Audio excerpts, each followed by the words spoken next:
is Jasha. I'm one of the educators here, and I'll be taking you through this narration. And our two keepers with us today are Tia and Cindy, as they are going to be working with our girls and helping us demonstrate how we train our elephants here. Now, of course, I know you're not here to hear about us, you're here to hear about the elephants in the room. We are here to talk, today we have mother-daughter duo, Christy and Zuri. Christy's going to be closest to me over here on Sunnyside Avenue. She is 36 this year and weighs over 8,000 pounds. Her daughter Zuri, who is with Tia the keeper on the other end, she was born here in the zoo in 2009 in August, meaning she'll be turning 13 this year. Now, as you can see with our training with our elephants, they are quite fun to watch, but they're also really important for our girls. They are a great way to strengthen bonds between our animals and our keepers, but also for the care and custody with our animals, checking in to make sure that their bodies are properly okay and that everything is healthy and happy within them, as well as providing them mental and physical stimulation, keeping them active as they're going about. These trainings also help us realize the adaptations that these animals have that not only help them live, but other animals live in the habitat they are from. And you'll be able to see some of these natural behaviors today as our keepers are working with them. Now you can see Christy over here, she is flapping her ears. Living on the hot savanna, they have a good way of pulling themselves down, and that is with ear flapping sometimes. If you look behind Christy's ears, you're going to see an amazing system of blood vessels that when they pump those ears, it will circle the blood throughout their body, lowering their body as much as 10 degrees on those hot days. So that's a pretty great way for some ear conditioning, if you know what I'm talking about. You can see right here, Christy is showing us those blood vessels, and our keeper is checking them out, make sure everything is okay over there as well with it.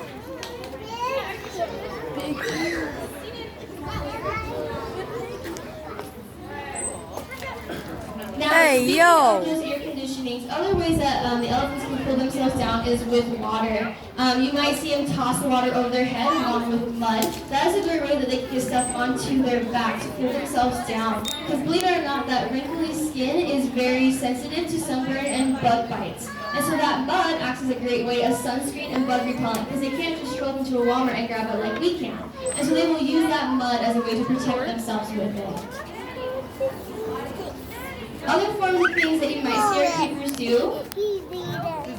I don't think so. You're going to see Christy over here going to be stretching. So as being architects of the savannah, they help curate and destroy the environment so they can create pathways for humans and allow new plants to grow with it. And so with those large feet, their tusks, and their trunks, they can actually take trees out from the ground and help clear paths. So you look around the enclosure, you're going to see some trees that we have installed. This is a great way that we practice natural behavior with our girls, basically moving logs about and helping sharpen their tusks as well with it. Now, Christy did a behavior earlier. You can see Zuri lifting her trunk up. So if you look underneath their feet, they have these excellent pads. Elephants in the wild walk up to 25 miles in a single day in the search for food. And so like how we need shoes, elephants have these great pads underneath them that help carry their weight as they're walking along with them. Now our girls actually don't have to walk nearly as much because they are here and we provide their food for them. But our keeper over here, you can see she's checking Chrissy's out to make sure that pad is properly getting worn down so that it's getting used properly, because we don't want any injury happening with that.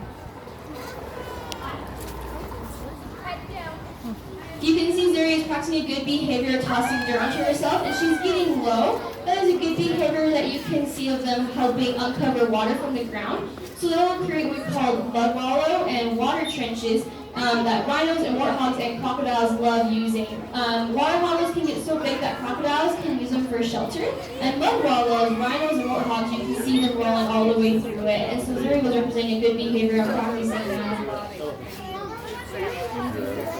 And with the walking 25 miles in a single day, our girls only eat about 100 pounds of food each day. A male elephant in the wild can eat about 300 pounds. And so you can imagine they do need a lot of that food and moving around with it.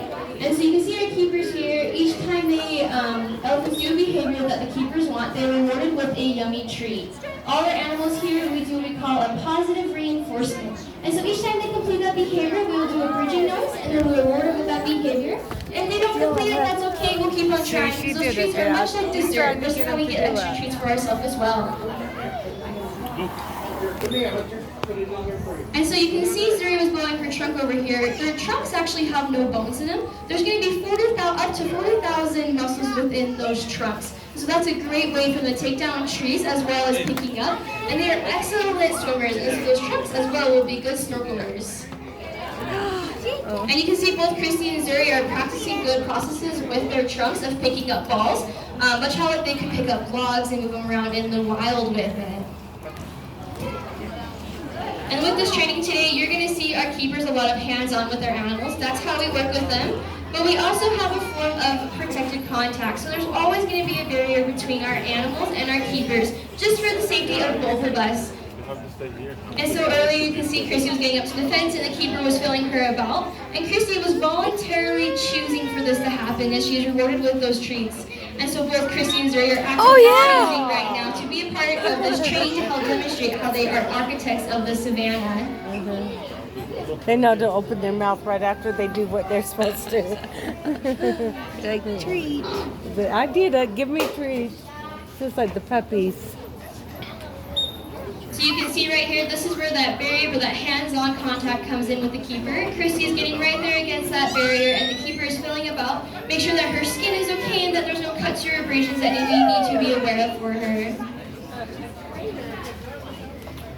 With these trainings, if you visit the zoo often throughout the summer, you'll notice that our trainings are going to be different, as well as with different keepers. Hey, and we want to have them have a good bond with different keepers everywhere with it.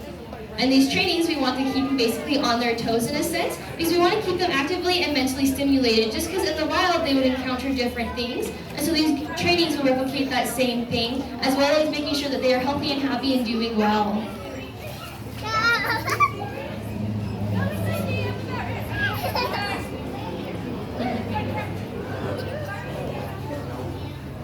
Now, one of my favorite things that we do here at the zoo is a form of enrichment. It's painting. So like I mentioned with their trunks, we will give them a T-shaped paintbrush. The girls will grab it with their trunk and they will paint on a canvas. All of our animals do this at the zoo, and you can actually see those paintings in the gift shop. And so if you go look at that gift shop, you can actually check out those paintings, and all the proceeds from those paintings will go towards the conservation of all those species with it. Alrighty, it looks like we are wrapping up our training here, but we want to thank you so much for coming today, as we wouldn't be able to do this without you. If you have any question, I myself or the keepers will be around, but we hope you have a wild day here at Utah's Hogle Zoo.